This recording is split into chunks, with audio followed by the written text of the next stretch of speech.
We hope you will feel part of our community of knowledge and growth as you join us for a panel discussion on science and spirituality. Michelle Wingle and Jeff Olson will be guiding the conversation. Please welcome the following experts to our panel. Christy Holt is the founder of Vibonics, a certified coaching program using voice technology.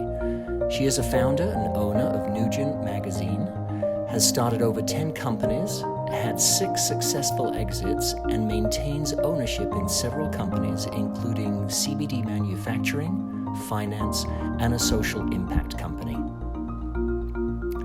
In the emergency department of a large trauma center, Jeff O'Driscoll, MD, frequently communicated with spirits who hovered between this life and the next. He saw people leave their bodies at the time of death, and he experienced eternity with them. In his fascinating memoir, Not Yet, Dr. O'Driscoll describes his experiences that are both interesting and instructive. For those who wish to develop their spiritual gifts, this book is a must-read.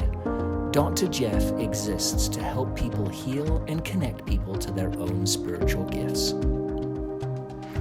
Ingrid Honkola, PhD, became aware of other life dimensions from her near-death experience at the age of 2 and was gifted with the wise input of beings of light. This helped her face the challenges of growing up in her native Colombia and finding her destiny as a scientist and a giver of light.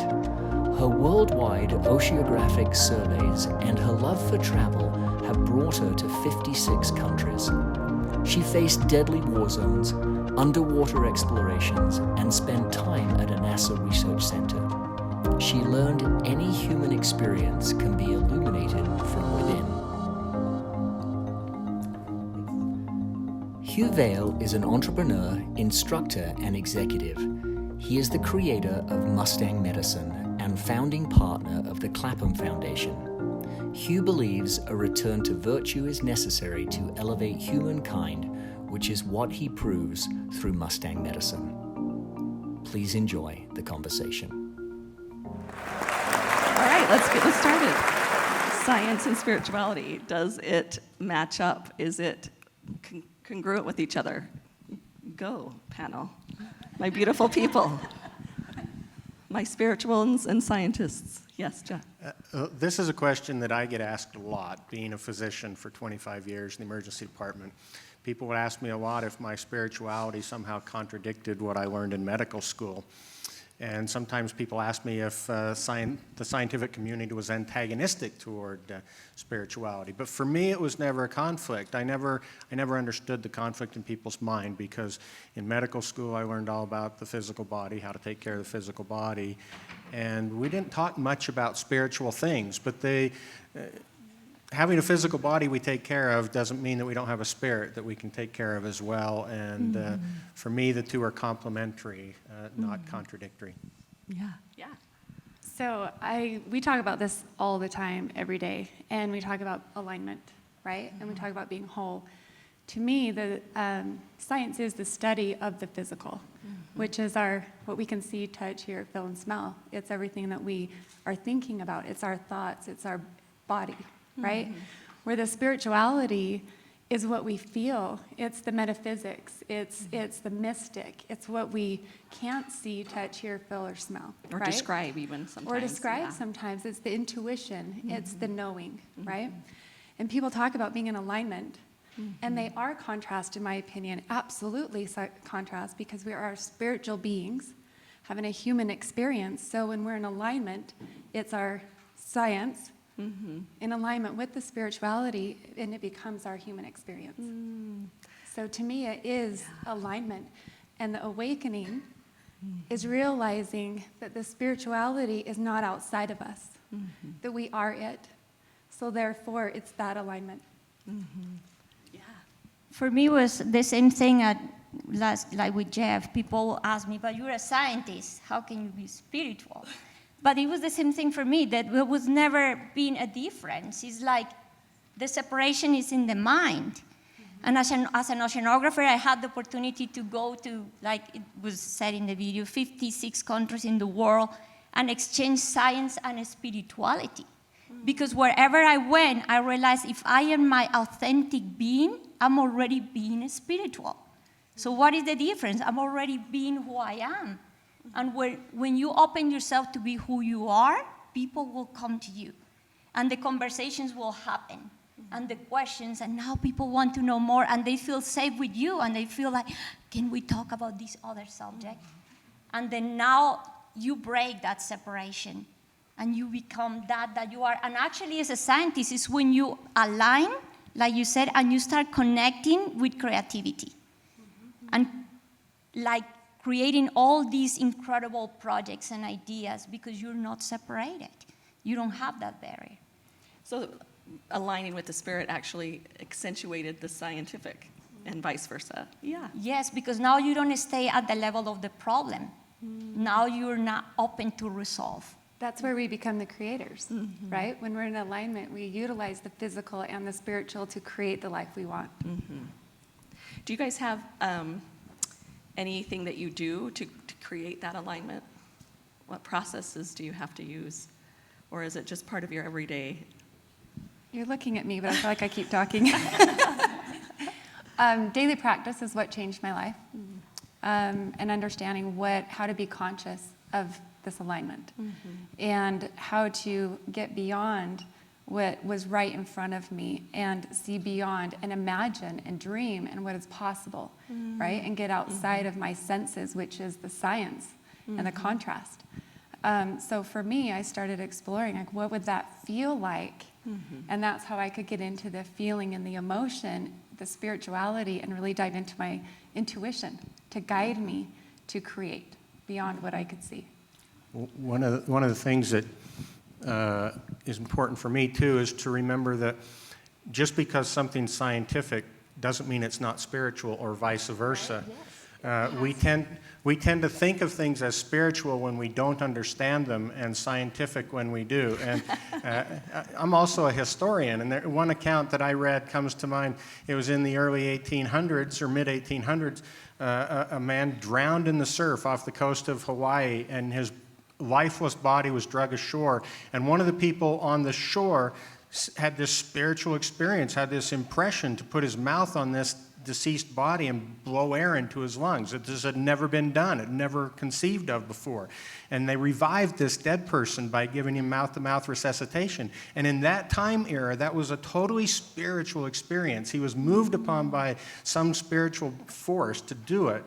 And now we think of it every day as a simple scientific thing. And I could list a half a dozen other examples of that from a medical perspective of things, most notably perhaps childbirth. Things don't become non-spiritual just because we start to understand them as being physical as well. Good point, good point. So given that context, and actually this is a fantastic panel, and I'm going to ask this question for Hugh, because I know what you do.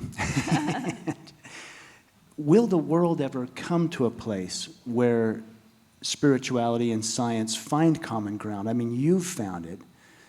But Hugh, tell us about some of your practices and your view of the world. Like, will the world ever find a place where spirituality and science join hand in hand and stand together?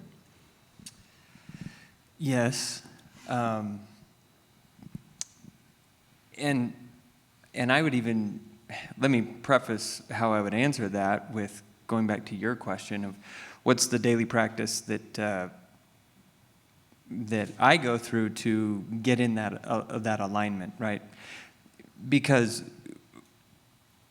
we all know this. We live in this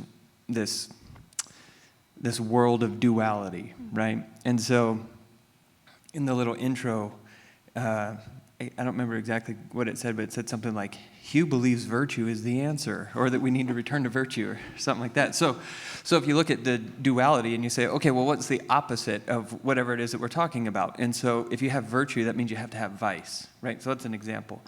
If you have pleasure, you have to have pain, right? And so if you have despair, you have to have joy. And so you just start looking at life and you go, yep, that's duality. And so we live in that. And so then how do you harmonize that? Because if you don't have that, what you happen to have is a world that cannot harmonize. And so you have to have both influences, right?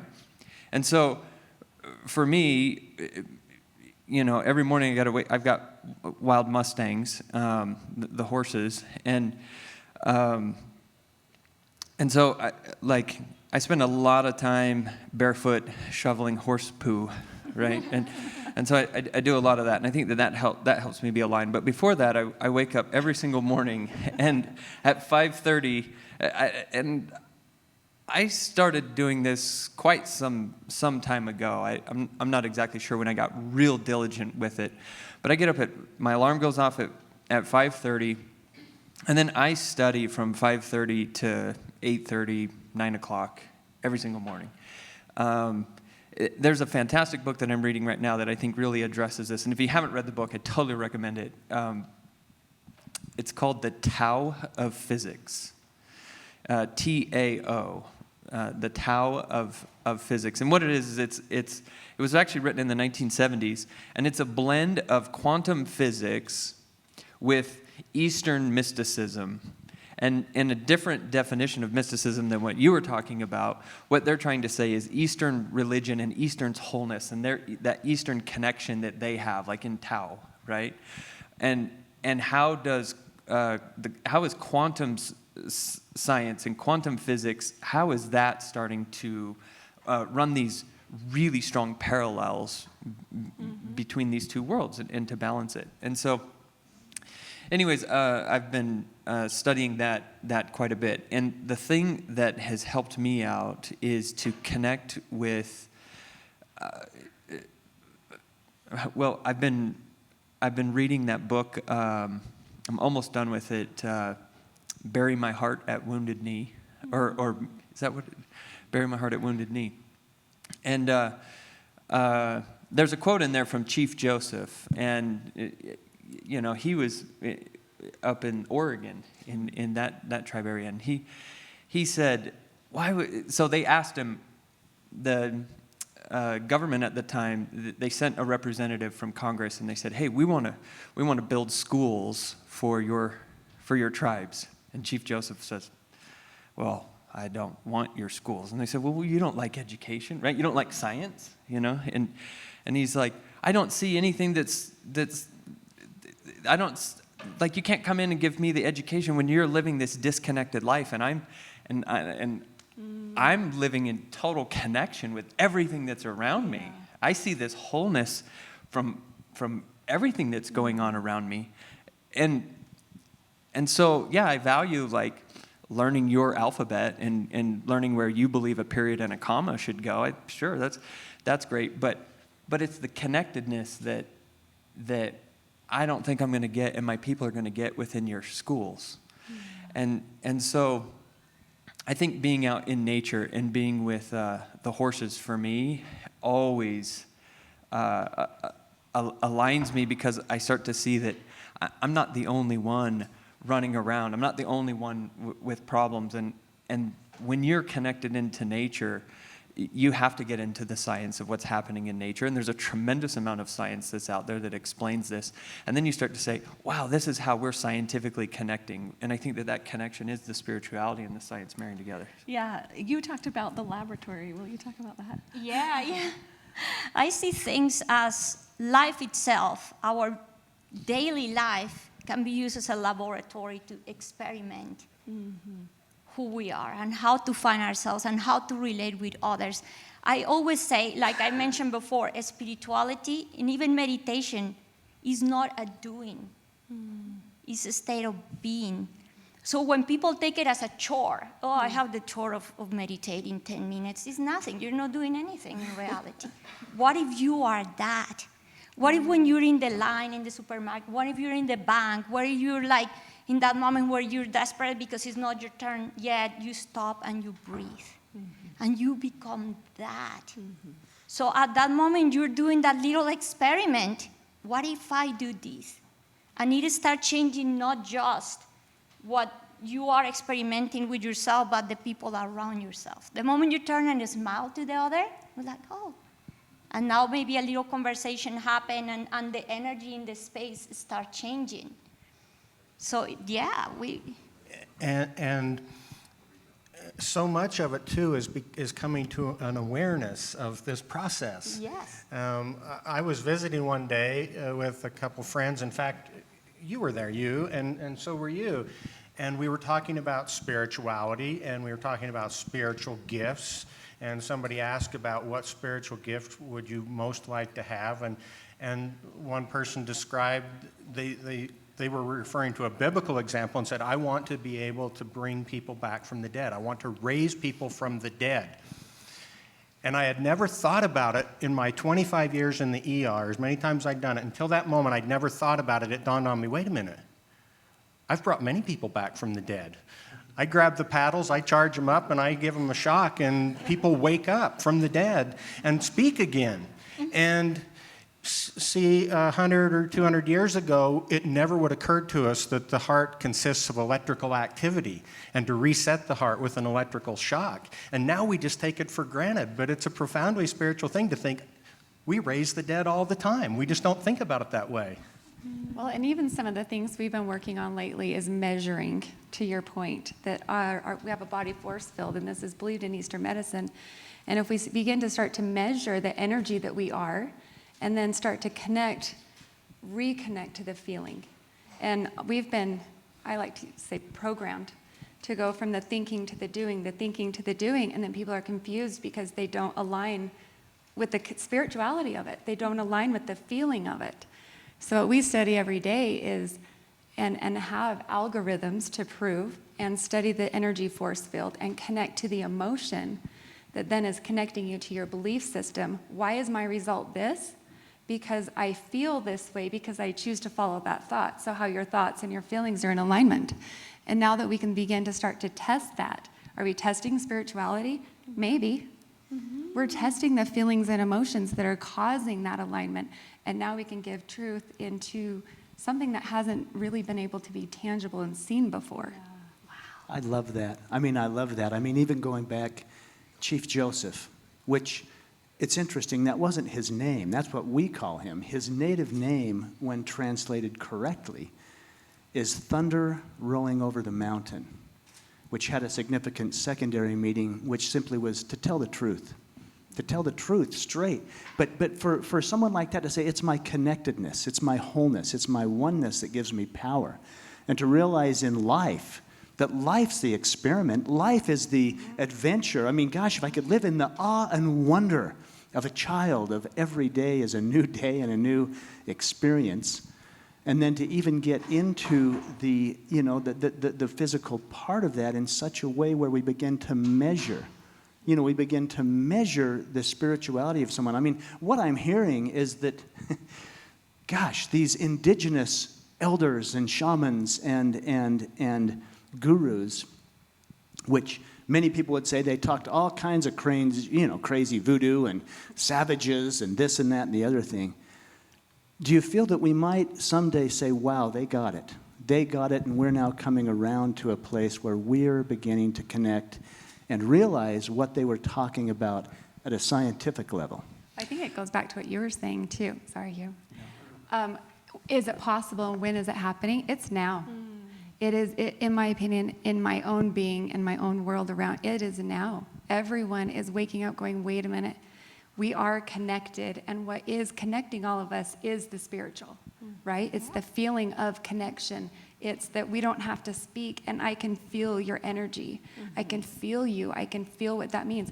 For thousands of years, unfortunately, we've been taught to not feel. In fact, our society today is to numb.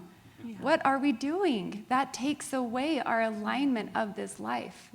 And I like that you mention it's now. It's now. And for many years, for decades, I thought now was a cliche. When people say you can't change the past, you can't live in the future, you have to live in the now, and I thought that was really cliche. It sounded nice but meant very little. And then one day I realized you can only experience spirit in the now. That's the only time you can have these experiences is in the now. Yeah, another beautiful thing I experienced when I already had this big awakening, and I was still working with all the scientific community, and there was a moment where I asked Spirit, what should I do or say to these people because I wanted them to see what I was seeing, experience what I was experiencing. And the answer was, do or say nothing. The light of your awareness is all they need. Yes. And it's when my life really became that experiment, and I started to go in the corridors and be that presence. And I would smile, and even the frowning ones would look and smile back, and I'm like, it's working. So, Well, it's funny when you get to that state of being that alignment, people will come to you because they feel the authentic truth in who you are. They can feel that you value the life, the human experience. I keep doing this because this is what we talk about all day, right? But that we value that human experience, and we've connected it to the spirituality, that which we are, and that we have become that and embodied that. yeah, and wherever I went, I created projects that gathered people together. Yeah. Even groups that never got together. Oh, the physicists there and the biologists there, they came, yes, and we wrote books and we worked together and we made projects that were amazing. They call that, in quantum physics, they call that yearnity. It's the law of yearnity. Also, back to what Jeff was saying about the elders and the wisdom of the elders. It's really interesting when you go back to the Stoics, the Marcus Aurelius, and even prior, much prior to him, in like Socrates and Aristotle. The ancient Greeks, they had this culture, particularly the Athenians. The Athenians were the ones that the founding fathers in America patterned after that democratic rule, and to create a republic, right, versus a democracy. And there's a big difference there. And so one of the things that you look into with the Athenians is that they had this word, I guess. The way they defined it was mos meorium. And don't worry about spelling that, because I don't know how to spell it either. And there's a lot of vowels in there. And so A's, I's, and U's. And so, but mos meorium, what it meant was the wisdom of the elders. And so there was this way that you just couldn't write certain laws down, because once you started to write the law down, well, then what you're doing is you're actually removing the nuance of the feeling that needed to be there to even make a wise choice in the first place. And so there's a fantastic book. I'll throw books out all the time, so if you're taking notes, these are incredible books. There's a book called The Storm Before the Storm. It's a historical book about this, and this is where I learned about mos meorium. And it was the abandonment of mos meorium that caused the downfall of the Athenians' republic. And so all that really meant was that they were stepping away from like the wisdom of what the Chief Josephs of the world had. And I'm like really jumping timelines when I put those all in one sentence. But you understand what we're saying here. And so we have to stick to the wisdom of the elders. And where are they getting their wisdom? Well, I think it's to your point, where they're getting these spiritual downloads to do CPR, and to push these electrical shocks, through people. Now we can we all carry defibrillators around in our cars, so we want to raise the dead. I know we do that now, and so, they were just so connected, and that connection creates the wholeness. That's there. And so mos meorium is such a critical part of this. Can I comment on the raise the dead? Yeah. Science raises the dead Yeah. with the electrical current, right? Spirituality raises the dead by waking up. The truth of the elders, if we're all connected and as part of the whole, the truth of the elders is within all of us. And if we listen to ourselves, and if we start going into the spirituality of self, in that alignment, we're literally raising the dead. We've been asleep. We've been dead men walking, really. Yeah. And if we can literally raise the dead, we are doing it today, all of us probably in this room, every day. Yes. And one of the unfortunate consequences of modern education is this notion that you go someplace to be taught, and that you learn from somebody else, and that somebody else has the answers that you're looking for, and you have to be a good student. And there's almost no discussion about sitting down by yourself opening space, connecting, and realizing that the answers are within, and that you Meditation. can get... Yeah. That's true meditation. And that somebody else Connecting to heals the you. source that we all are a piece of, right? That the source is within. Right. I think it was, actually, it may have been Chief Seattle or Chief Redcoat, but he was rebuttaling to religion. They said, we want to convert you to our way of beliefs. And it was interesting because the response was something in the effect of, I find spirituality in everything. Every tree has a soul. Every rock is sacred.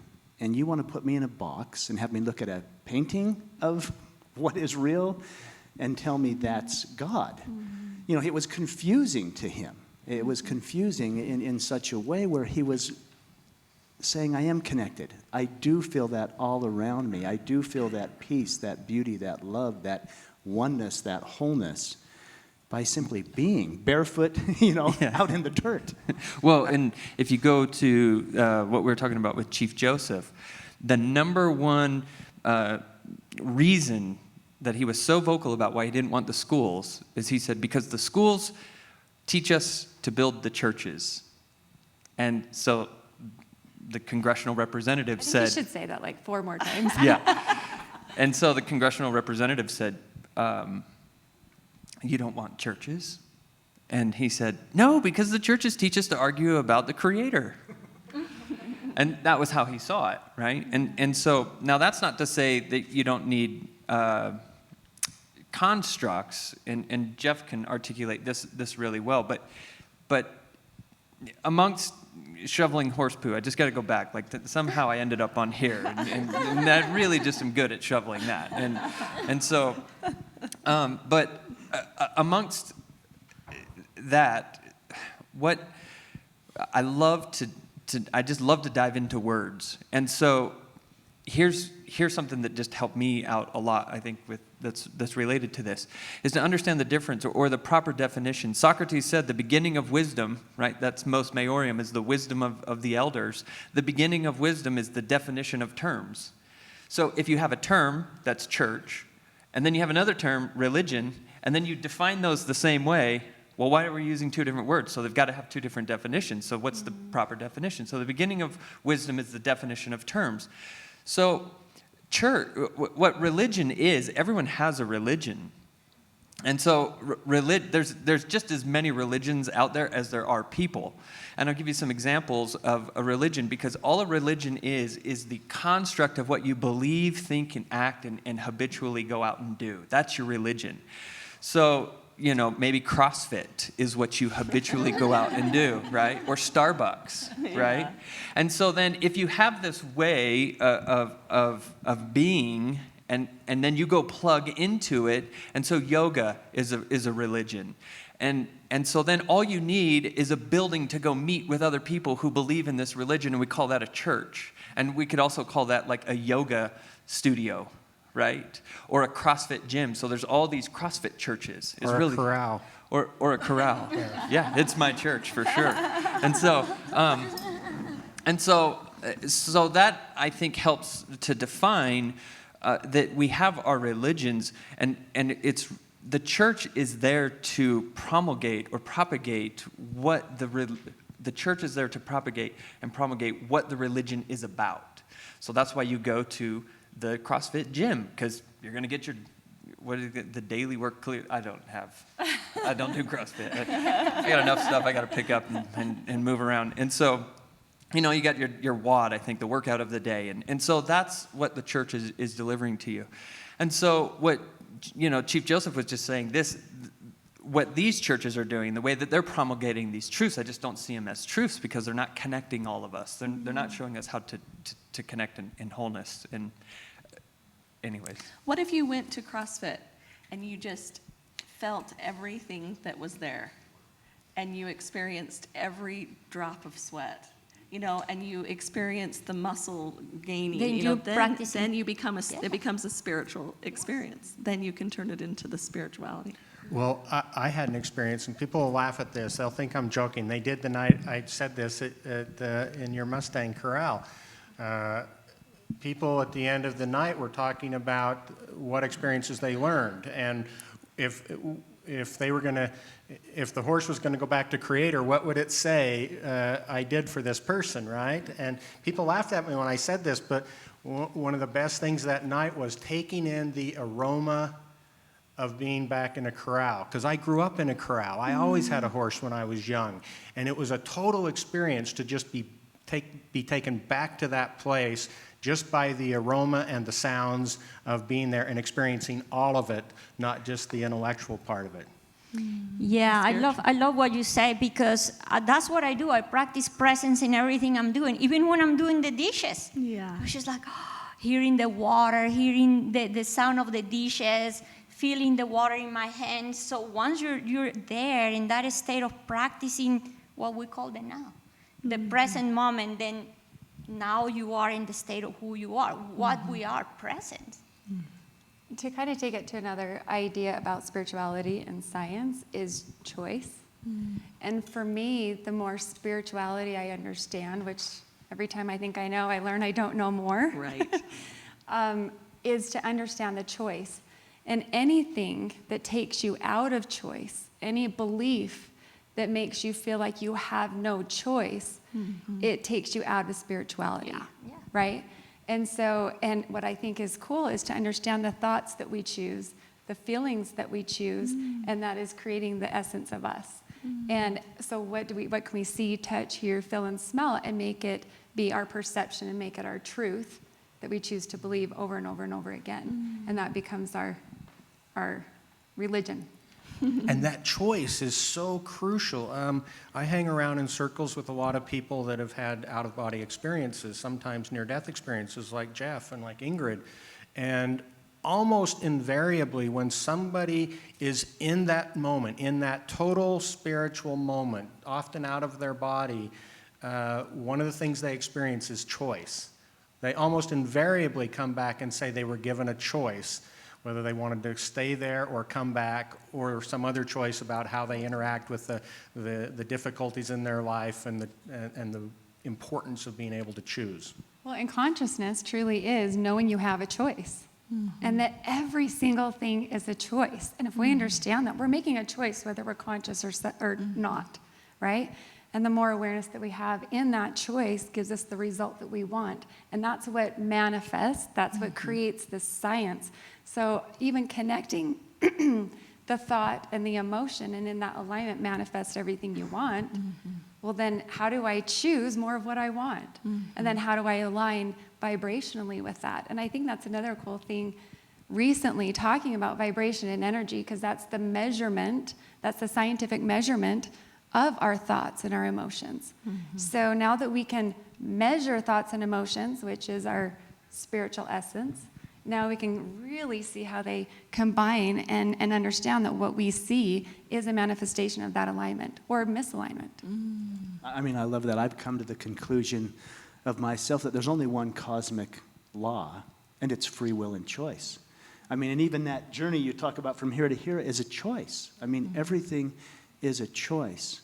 And we could call it a religion. I suppose choice would be my religion, or love would be my religion, because I choose love. But I often say I've stepped away from religion and into spirituality. I mean, for me, religion is the philosophies of men mingled with some scripture, and, you know, it becomes that. But to get into spirituality, when you talk about your truth, and yet even if you want to look at holy books, I mean, you know, a great master, guru, many, many years ago, 2,000 years ago, said the very things we're saying. Take no heed for tomorrow. You know, live in the now. Become as a little child. Live in that awe and wonder. You know, love your neighbor as you love yourself. I mean, all these simple, plain truths, which to me is based in spirituality, is based in connectedness, is placed in that wholeness, which in reality we are. But it's that illusion, it's that delusion that teaches us that we're not, that we're separate and not connected. Well, and in that alignment is where we find love and where we find self-love. And I think that's a thing that gets confused today on selfish or self-love, right? And I think, not that that's what this panel is about, but to get in that alignment is to really feel the true essence of unconditional love. Love without condition. And you cannot understand that without the alignment of our physical being, which is spirit, which is science, and our spirituality, which is the connection to source, the connection to each other, the connection to everything around us. And without that, you can't truly experience unconditional love. Well, and so one of the things I love to study is well, there's a couple things. There's the Hagamadi Library, if you've read that, that's fantastic. The Lost Books of the Bible, all the Dead Sea Scrolls kind of stuff. I mean, I just totally love to get into this stuff. And you can really only read that if you've got this state of being and this presence, because you're reading some weird stuff in there, and you're like, what? And you know, and then when you're present and you've got this radar, you fine tune this radar, and you're like, that part's weird, right? And then you're like, that part's true, and you can start to decipher, or what they would call discern in the in the spiritual terms. And so you start to discern these truths. Well, what's fantastic about reading these, there's a book that's not in the current canon of the King James version of the Bible, and it's called The Lost Gospel of Thomas, Thomas being one of the disciples of that ascended master Jeff was referring to. And so Thomas wrote the original. I think he should get credit for starting Pinterest, because his whole book, The Lost Gospel of Thomas, is just quotes from Jesus. That's all it is, just quotes. And he's like, this is what Jesus said today, right? Pin in this and pin in that. Yeah, and so he just has like the original Pinterest board for Jesus. And so,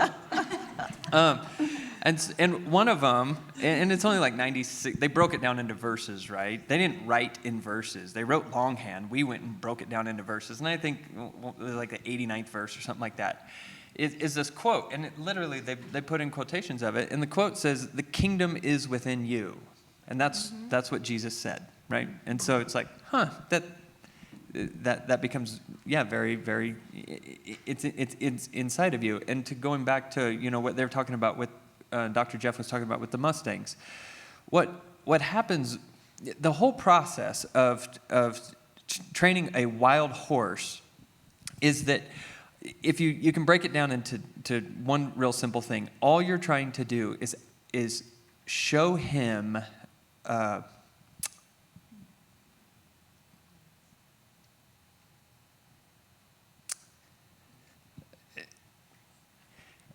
his you're just trying to show him that the kingdom is inside of him.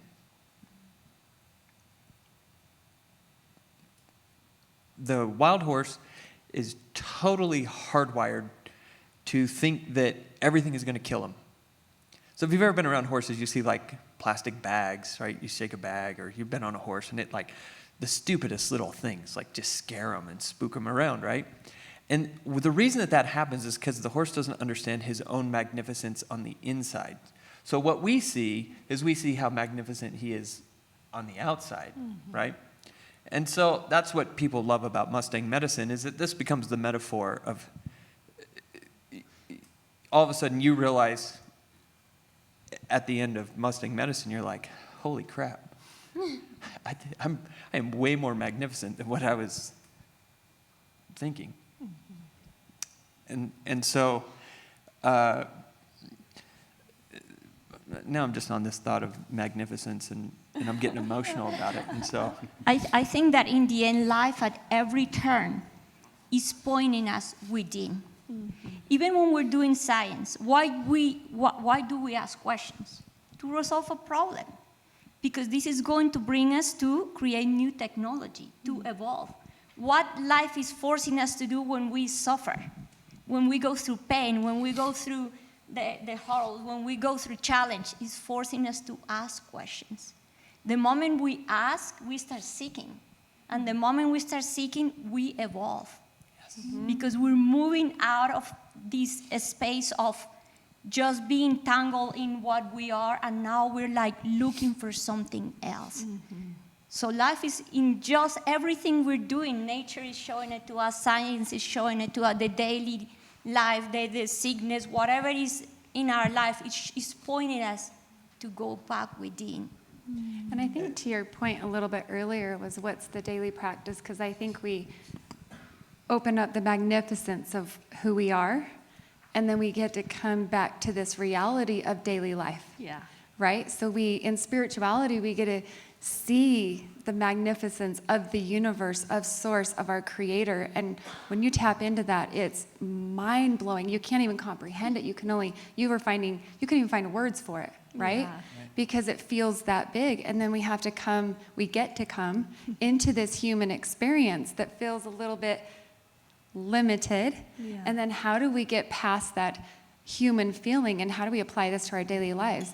And I think that's where for me, I can just speak for me and a lot of the people we work with, is to go within, start to feel again, and then start to realize that your emotions are your inner guidance system. And your emotions are telling you that what you're thinking, you either accepted or rejected, and it became your thought that's now your belief, right? So these beliefs that we operate on every day become our religion. Trying to connect all these dots, but Well, and yeah, I mean, it's perfect, and that's exactly what you were saying, right? Yeah. It's to get into this being.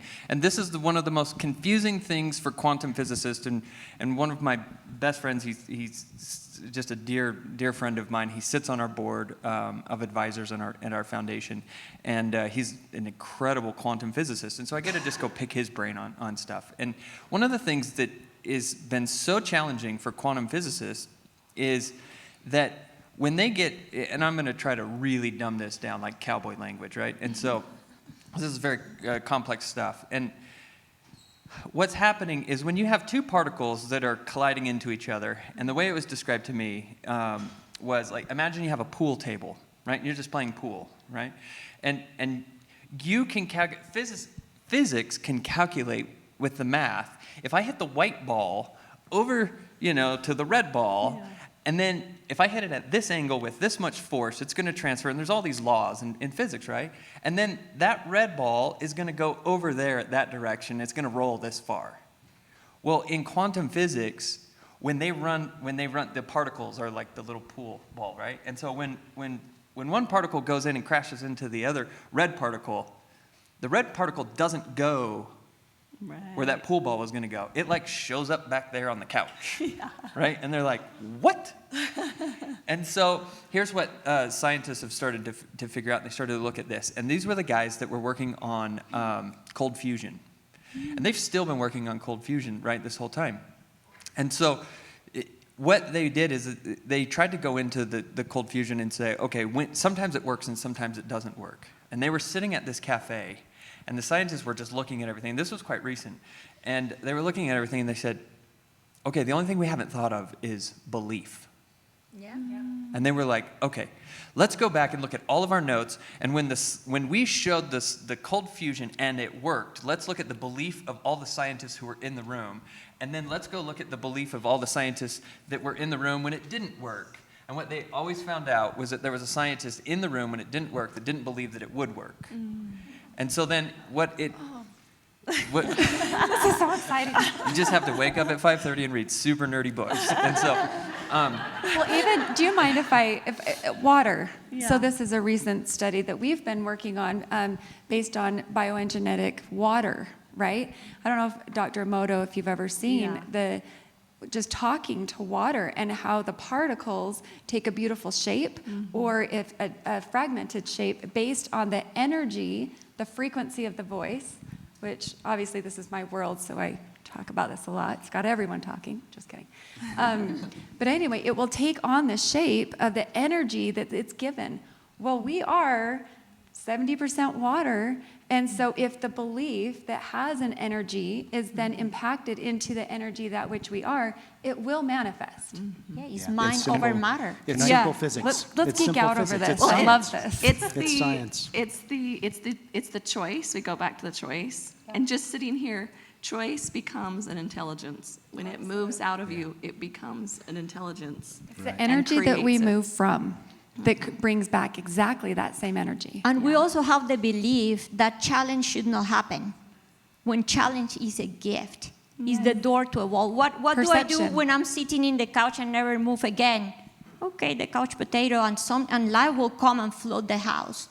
or do something, and okay, anything that makes you move. Yeah. And that's the beauty of it. I know we've got to wrap up the panel. The Wholeness Network picked you specifically because of your oneness and wholeness of science and spirituality. You've brought so many key things that we are the creators. And that's my science. I'm the creator of my existence. I'm the creator of my experience. And the entire universe supports me in that. But we love each and every one of you. Thank you for coming and joining us on the panel. Give our panel a huge hand. We could talk to them all day, right? We could talk to them all day long. But thank you. Thank you. Thank you.